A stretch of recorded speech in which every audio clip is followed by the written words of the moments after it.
नमस्कार दोस्तों, आज इस वीडियो में मैं आपको लक्ष्मण जी की पत्नी उर्मिला जी के बारे में बताने जा रही हूँ। और उससे पहले अगर आपने मेरे चैनल को सब्सक्राइब नहीं किया है तो जल्दी से मेरे चैनल को आप सब्सक्राइब कीजिए ताकि अन्य कथाओं का नोटिफिकेशन आप तक आता रहे।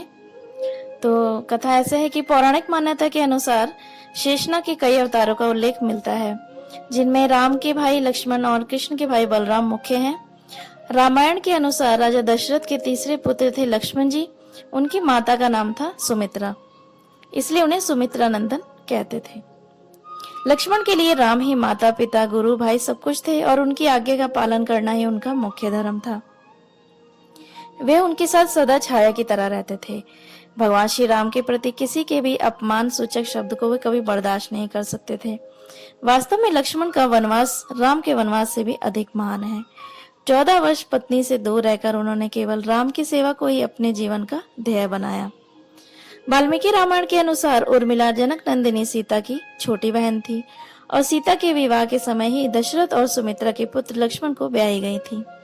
जब राम और सीता के साथ लक्ष्मण भी वनवास को जाने लगे तब उर्मिला ने भी उनके साथ जाने की जिद की, परंतु लक्ष्मण ने उन्हें ये कहकर मना कर दिया कि अयोध्या के राज्य को और माताओं को उनकी आवश्यकता है। उर्मिला के लिए ये बहुत कठिन समय था, ऐसे में कि जब वो नवविवाहित थी और उनके दाम्पत्य जीवन की तो अभी शुरुआत भी नहीं हुई थी।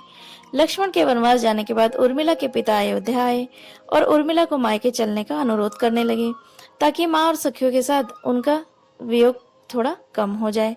परंतु उर्मिला ने अपने मायके मिथिला जाने से इनकार कर दिया और कहा कि पति की आज्ञा अनुसार वे परिजनों के साथ रहेंगी और उनका दुख में साथ नहीं छोड़ेंगी, यही उनका धर्म है। यह उर्मिला का अखंड पतिव्रत धर्म था। जब लक्ष्मण जा रहे थे तब इस सबसे विकट क्षणों में भी उर्मिला आंसू ना बहा सकी, क्योंकि उनके पति लक्ष्मण ने उनसे एक और वचन लिया था कि वे कभी आंसू नहीं बहाएंगी, क्योंकि अगर वे अपने दुख में डूबी रहेंगी तो परिजनों का ख्याल नहीं रख पाएंगी। लेकिन अब सवाल ये उठता है कि लक्ष्मण और उनकी पत्नी उर्मिला 14 वर्ष दूर रहे तो उर्मिला ने इस दौरान क्या किया। इस संबंध में मान्यता पर आधारित एक कथा पढ़ने को मिलती है। इस कथा का वर्णन रामचरितमानस आदि में नहीं मिलता है। कथा यह है कि रावण के पुत्र मेघनाद को यह वरदान था कि जो व्यक्ति 14 वर्षों तक ना सोया हो वही उसे सिर्फ हरा सकता है। हालांकि लक्ष्मण अपने भाई श्री राम और भाभी सीता की सुरक्षा की सेवा में इतने लगे रहे कि वे 14 वर्षों तक नहीं सो पाए। कथा अनुसार उनके बदले उर्मिला 14 वर्षों तक सोती रही। रावण के वध के बाद जब श्री राम और सीता लक्ष्मण वापस अयोध्या लौट आए और वहां प्रभु श्री राम के राजतिलक की तैयारी होने लगी, उस समय लक्ष्मण जोर जोर से हंसने लगे। जब लक्ष्मण से इस हंसी का कारण पूछा गया तो उन्होंने कहा कि सारी उम्र उन्होंने इसी घड़ी का इंतजार किया था कि मैं अब श्री राम जी का राजतिलक होते हुए देखूं, लेकिन अब उन्हें निंद्रा देवी को दिया गया वचन पूरा करना होगा जो उन्होंने वनवास के समय उन्हें दिया था। दरअसल इंद्रा ने उनसे कहा था कि वे 14 वर्ष के लिए उन्हें परेशान नहीं करेंगी और उनकी पत्नी उर्मिला उनके स्थान पर सोएगी। निंद्रा देवी ने उनकी यह बात एक शर्त पर मानी थी कि जैसे ही वे अयोध्या लौटेंगे तो उर्मिला की नींद टूट जाएगी और उनको सोना पड़ेगा। तो लक्ष्मण इस बात पर हंस रहे थे कि अब उन्हें सोना पड़ेगा और वह राम का राजतिलक नहीं देख पाएंगे। उनके स्थान पर उर्मिला ने वह सारी रस्में देखी थी। लक्ष्मण के उर्मिला से अंगद और चंद्रकेतु नाम के 2 पुत्र तथा सोमदा नाम की एक पुत्री उत्पन्न हुई। अंगद ने अंगदियापुरी तथा चंद्रकेतु ने चंद्रकांतापुरी की स्थापना की थी। उर्मिला के पतिव्रत का बल। एक अन्य कथा अनुसार लक्ष्मण के विजय का एक मुख्य कारण उर्मिला का पतिव्रत था।